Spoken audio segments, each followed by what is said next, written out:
I really think the primary KPI is work experience, and the feeling that you get both at the leadership level and at the team level. When you wake up every morning, does it feel good to do work? Does it feel good to collaborate with your team? If you just optimize for that KPI, and that's really what Deliver Advice at its core attempts to do, Yeah. you're going to win because you're going to create raving fans within your business. You're going to connect leadership. You're going to do all the things that are necessary to create a thriving organization through that mindset. So I'm excited to do that work for sure.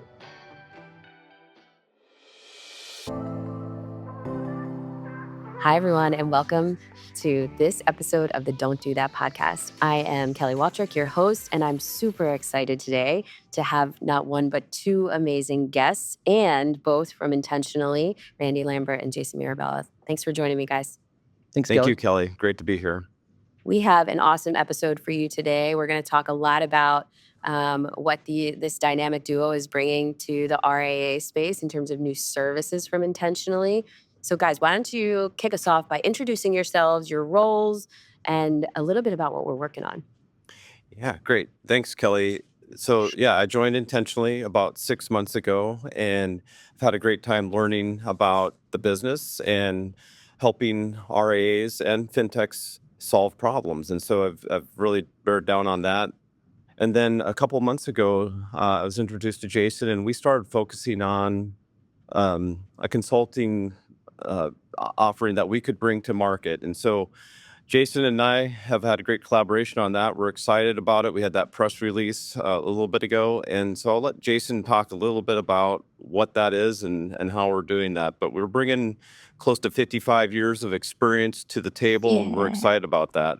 So Jason, before you do that, Randy, this show is about being real. And so I'm going to give our listeners a little bit of a preview. Randy was the COO of Orion for 30 years, guys. Like, that is experience that nobody in our industry has. What he saw from day one of that business to the day he left is like unimaginable for the majority of this industry. It's amazing. And Randy, I feel very lucky to have gotten to see a glimpse into that. I appreciate that. And I did a lot of things right in those 30 years, but I also did a lot of things wrong. So we'll talk about that a little bit later. That's awesome. And guys, Randy, when he came to Intentionally, we're like, yeah, we're going to figure this out. What is this going to be? What is this going to look like? How can we work together? And the one thing that's been the most awesome to watch is his excitement around the clients that we have. He's like, ooh, Zocs, they're so cool. They're so interesting. Ooh, DPL, we can help them in so many ways. So I think, Randy, it's been a real fun ride, sort of watching you step outside of that 30-year role into something new and exciting. Absolutely. This has been really fun. Yeah. All right. And Jason is newer to Intentionally, but brings an amazing wealth of experience as well, and an amazing Deliver Advice framework. So Jason, tell us about that. Yeah, I'm very excited to be working with you guys, and so the work that Randy and I have done so far. I'm very optimistic about what we're going to be doing for the future. A little bit about my background. I've been in the industry about 25 years, about the last 7 or 8 as an executive. Really, my passion and focus has been around what I would term as strategic operations. So connecting the firm, managing change, creating a great platform for advisor teams. How do we glue those things together to create a great business? So essentially translating that strategic vision of the COO and making it a reality. And that's what Deliver Advice is all about. It's creating that framework to do that. So I'm going to flip this podcast on its end a little bit. Before you do your next question, which I think you're going to go to Jason first, but I'm going to put this on your audience's ear because this is really important. Yes. So Kelly, I have a question at the end of the podcast that you are going to have to answer, and everybody is going to be very interested in your answer. But that is all I'm going to say. I just want to hold everybody's attention till the end. All right, Randy, it would not be a day at Intentionally if you didn't make me uncomfortable. So this is par for the course. Okay, so I want to, guys, that my hubs, Steve Waltrich, is a RIA COO. So everything that you have brought to Intentionally and everything that you talk about, I live in real life at my dinner table. And so I am How so exciting excited for you and your family. I know, right? Right? Like now you have a glimpse into my wild existence. But I feel like listening to the challenges that he has over the past, I don't know how many years we've been together, 17 years or whatever it is. Like it's so fun to see this service come to life through the two of you because I see firsthand just how needed it is. And, we all know we don't have enough hours in the day and there's so many responsibilities. I believe that the COO and the CMO shoulder a lot of that within firms. Hmm. Um, and so I think it's very cool. So before we jump into the don't do that, give our listeners a sense of the very specific types of things you guys will be helping with. Yeah, Jason, Uh, why don't you start off? Yeah, so first and foremost, I think deliver advice is about understanding the most common issues that firms face in growing and scaling a firm and sort of stepping back to first principles and saying, okay, we've had these issues persist for the last 30 or 40 years. Is there a way to orient a consulting offer and to create support at the leadership and team level within firms to drive better outcomes? So that's what Deliver Advice is. It's a turnkey framework that includes the components that a strategic operator and leadership would need to run their firm. Those three components, very simply, are methodology. So my belief is that if a firm doesn't have a philosophy or methodology that they're running on, it's very difficult to connect the firm and determine the next best decision. So we built this framework called Blueprint that identifies all of the areas of an enterprise level firm and everything that needs to be connected to make that firm better.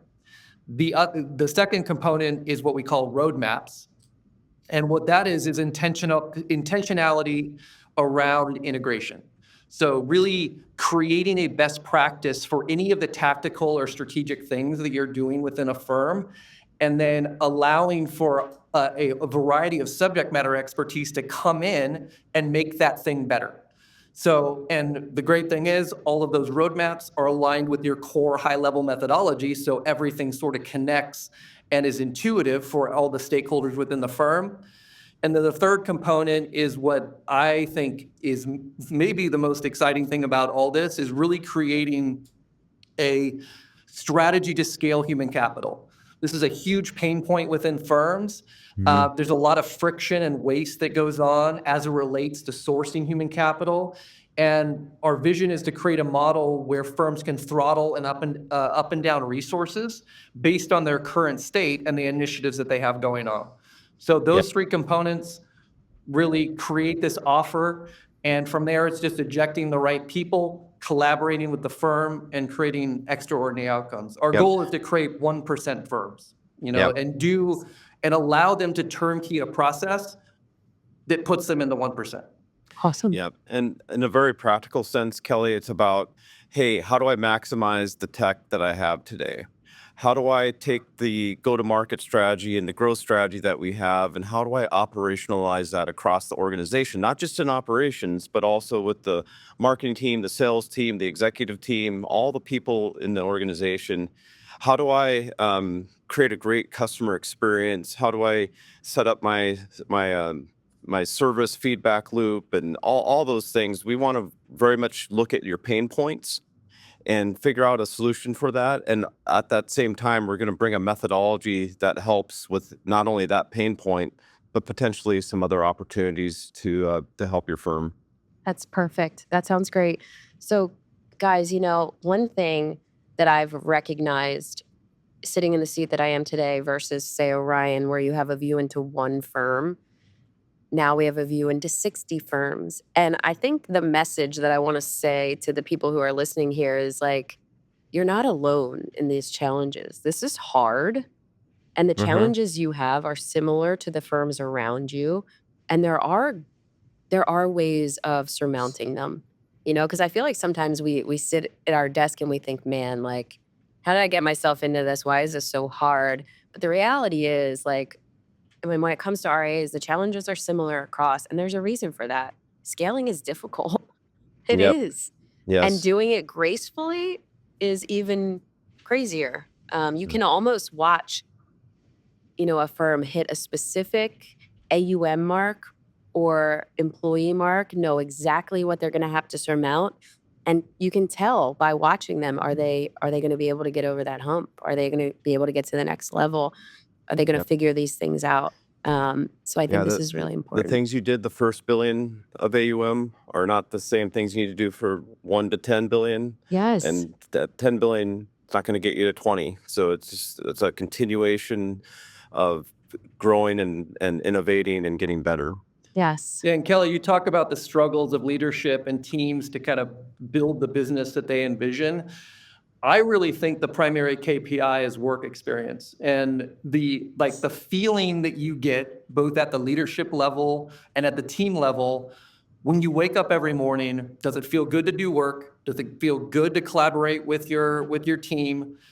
If you just optimize for that KPI, and that's really what Deliberate Advice at its core attempts to do, Yeah. you're going to win, because you're going to create raving fans within your business. You're going to connect leadership. You're going to do all the things that are necessary to create a thriving organization through that mindset. So I'm excited to do that work for sure. Yeah, Jason, Yep. I feel like you just encapsulated my whole intentionally growth strategy in one sentence. Because I'm looking out at Joe Sawyer, Mark Foreman, and Jess Flynn, and it's like, I want the very best people with awesome experience who are gonna just clients walk in and they're like, oh my gosh, I need more of that. And so That's what life is all about. So why don't we create work environments that map to the same things that we're trying to do personally? right, it's so true. All right, guys. So here we are. You're on the Don't Do That podcast. You know the premise of this. It's a little scary to push people to think about all the mistakes that they've made, that they want to, let people know what not to do. But I've asked you two to think about this, and I'm super interested in your thoughts. So guys, what are we not doing today? Jason, starting with you. What are we not doing today? Yeah, I mean, this is probably, I would say maybe 7 or 8 years ago, I started down this path of kind of starting this work that is now Deliberate Advice. And I thought that if you build something great, it will be automatically adopted by everybody within the firm, and everybody will be giving each other high fives. And that's not true, right? You've got individual human beings within the organization that have their own tastes and preferences about work.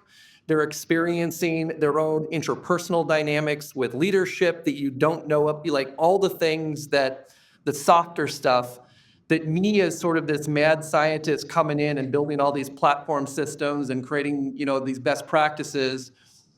I was introduced to the concept that this is really just a game of marketing ideas within a firm, and you've got to be very conscious about your strategy in bringing the firm together. I call this building with, not for. So number one is get people involved early. Stakeholders should be part of the build. Leadership should not be dictating mission critical initiatives down to the team, because what that does is you're wanting to create raving fans that feel like they're part of the build, so that they will then adopt the solution. If you're dictating it, they may become adversarial to this solution, and it's very difficult to affect change in those type of environments. I view initiatives as an opportunity to both improve and weaken culture. Yeah. So there needs to be this intentionality around how you're selling, and really a focus on the real world impact of that, of those changes on their day-to-day life, and creating positive feedback loops. I also think it represents a huge opportunity to connect leadership, because if you bring an initiative to leadership, maybe it's led by one person. If you don't get buy-in of the broader leadership, then you can create both silent and non-silent adversaries to that initiative. Right. And I would say that's the number one reason why initiatives don't stick, is because you've got this one person that, based on personal bias or whatever, how they're coming to that strategic decision, you need to get everybody aligned, and you need to create a connection to the longer term view of what you're trying to create in the business. So, I think it represents a huge opportunity to be like, we're doing this for this reason. Everybody's going to be involved. This is a team initiative. This is not me as the COO dictating process change, dictating client experience change, and and impacting what the advisor's unique value proposition on the front, the front lines. So that would be at its core. What I've learned is get your people involved early, use it as an opportunity to connect leadership and teams, and you'll have a lot more success. So I love that. All right, so Jason, Mirabella, what we are not doing today is taking a top-down, forceful approach to initiatives. We're getting Ooh. buy-in, we're getting everybody excited, and we're making sure that everyone understands the role that they play. It's interesting. I feel like you are spot on in terms of that approach. I think the other thing that I've recognized, at least in my own career, is if you don't have a framework like this, everybody has different priorities. So we did EOS at Orion, Randy, right? We aligned around the firm's priorities. Yep. We can talk offline about how that went. It was a little Yeah. wild ride. It was good. It was mostly good. It was mostly good, yes. But the thing is, like, the rocks of the company, I still had 6 million initiatives that I needed to actually get done.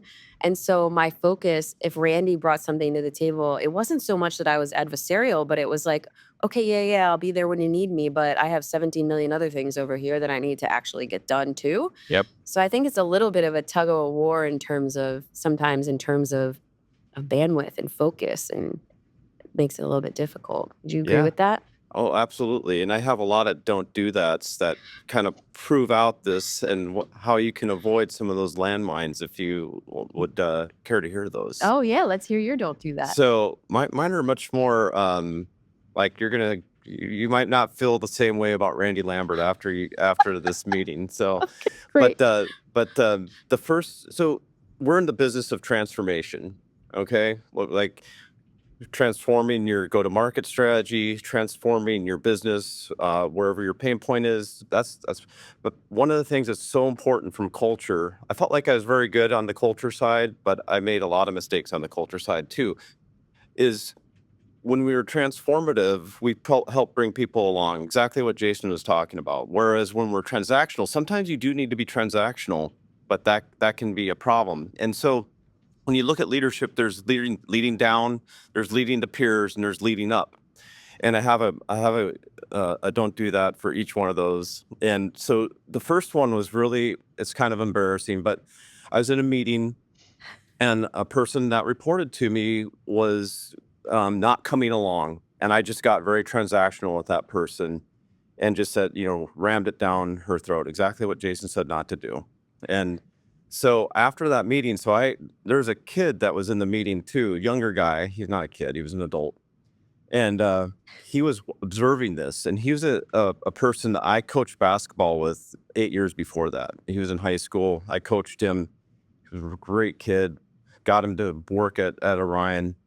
And he came to me after the meeting, and you feel that when you don't feel good about cramming something down someone's throat. And he came up to me and he goes, Randy, he didn't say Coach Lambert at least, but he said, Randy, I did not like the way that you did that. You owe her an apology. And I was just like, I'm more pissed. And so I said thank you very nice and moved on, but I really thought about what he said. And so this is a good way for speaking to leading up too. And I went back to her and I apologized, and I had to rework that. But what I could have done as a good leader at that time is I could have brought her along like, hey, we want to push back on this process, this standard operating procedure. What do we need to do here? Can we work through this? And I could have brought her along, and she could have actually led the way through that process rather than me I don't even know if what I decided was the right decision to make. I was just like, I wanted to move on.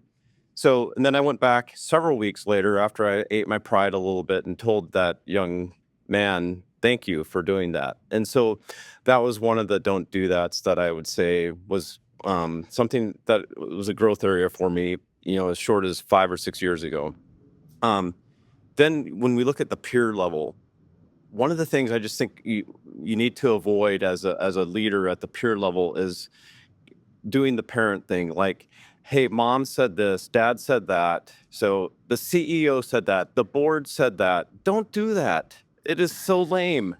It's so weak as a leader for you to go, oh, Eric said, Kelly, that we need to do this, so you need to do that because it serves my purposes and I need you to do it. So just do what Eric said. And, it's really, I'm not saying I ever did that, but I might have to some people.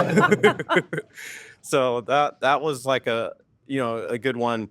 And then one that I'm still trying to work on is when you lead up and you don't want to be preachy. So the kid that told me that, he was probably a little bit preachy to me. And so that's not the best way to approach somebody. But if you approach the leadership, the person above you, the board, the CEO, everybody has a boss.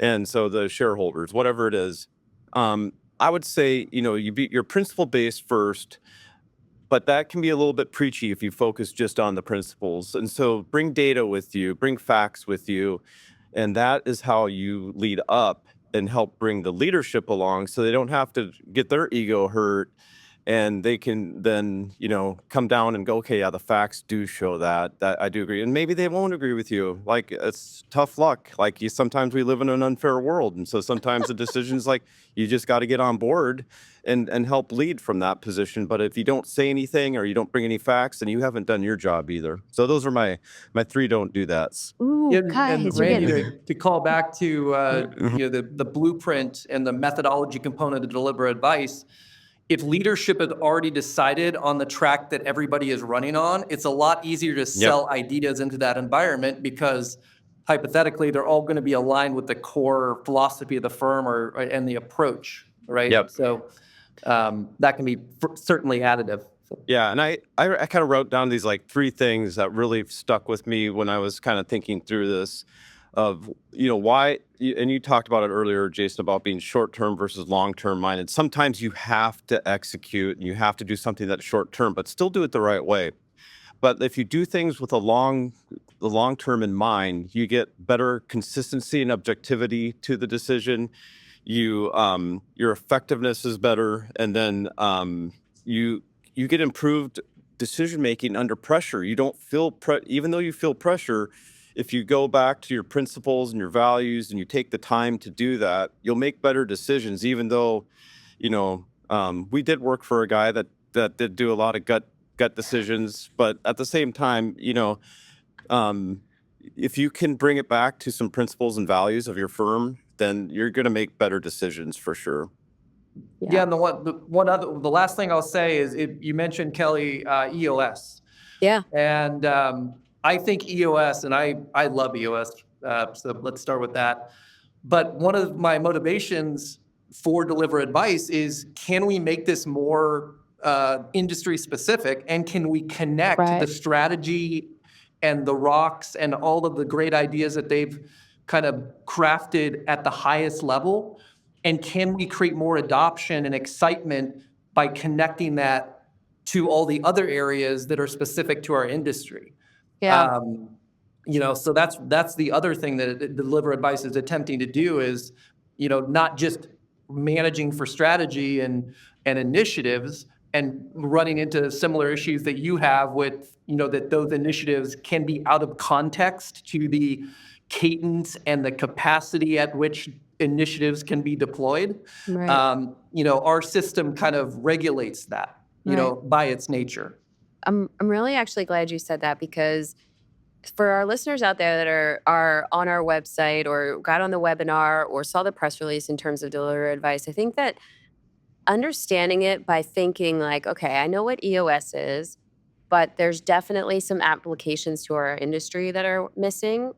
And it is very much at the strategic level versus getting down into how do we actually get this stuff done. So if you're thinking about deliver advice, if you're trying to figure out how it can help you, I think thinking about it in terms of EOS for financial services with a tactical execution twist, like that's what we're trying to bring to you. We're trying to help you organize your business in a smarter way, but also get stuff done and get it done well.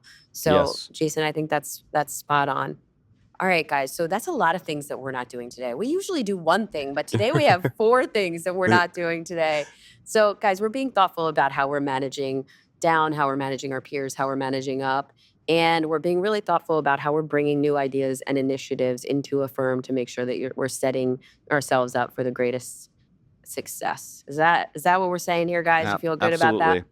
All right. So Randy, good. what are you laying on me So here? this is a very big question, and Oh, this God. is before the Super Bowl. So I and just to level set, I have become a Philadelphia Eagles fan because I feel like I have to with all the Philly people in our office. But also Taylor Swift has really turned me away from the Chiefs and moved me towards the Eagles. But so Kelly, how are the Eagles going to win? Oh my gosh. Like, it's not just because I know if I say who's going to win, you're going to say the Eagles, but what's the score going to be? What's going to happen? And we got to see how accurate you are as a my football gosh. prognosticator. Okay, so I don't think it's even going to be close. I Ooh. think that the Eagles are going to use this as a moment to be like, this is our year, this is our time, and this is our team. So I think the Chiefs are going to get a dose of something that they're not used to So getting. you're predicting like several tush pushes and a Philly special. Okay, so the tush push was going to be my next point. I think Jalen gets a bad rap. I think he shows everybody what's up this game because even down to last week, people are questioning his ability. It's amazing to me. No matter what, he still gets a bad rap. So yeah, I think you're going to see some solid tush pushes and Saquon, man, like I think he is going to be like, "Oh, record what? I was meant to be in Philly all along," and he's going to put on a show. Here's my prediction. Philadelphia will win the game if Mahomes doesn't have the ball at the end of the game. Okay, fair. That's fair. That's fair too. It's like a Tom Brady. Like we don't want to give them that opportunity ever. Yeah. And listen, their coach also has a special place in my heart. So Yep. I don't want it to trample them too much where it like hurts his feelings. Yes, you do. You're just not being honest. And Randy, here's the thing. Lisa DeCanzio in our team, our chief of staff, she's like, "Hey, Cal, I'm really sorry about this, but I'm putting a in-person prospect meeting on your calendar at 9 a.m. the day after the Super Bowl." And I'm like, boy. "What?" Well, maybe it'll be really fun. So to that Let's hope. prospect, if you're listening, I'm sorry in advance for what that's going to look like. Anyway, guys, this has been really fun. I've loved having you. I'm so glad to see your service go to market. I'm excited to see what the interest is, and I think we're going to bring really great things to RIAs together. So thanks for your time today, and looking forward to the time ahead to rock it for these clients. Thanks, Kelly. Go Eagles. Woo! Go Eagles. Thanks, Kelly. Wow. Jason did not say go Eagles, as you noticed. We'll talk about that later. Bye, guys. Bye. See ya. Thanks so much for tuning in. If you enjoyed today's show, subscribe to be notified when new episodes become available. And please consider giving us a 5-star review on Apple or Spotify.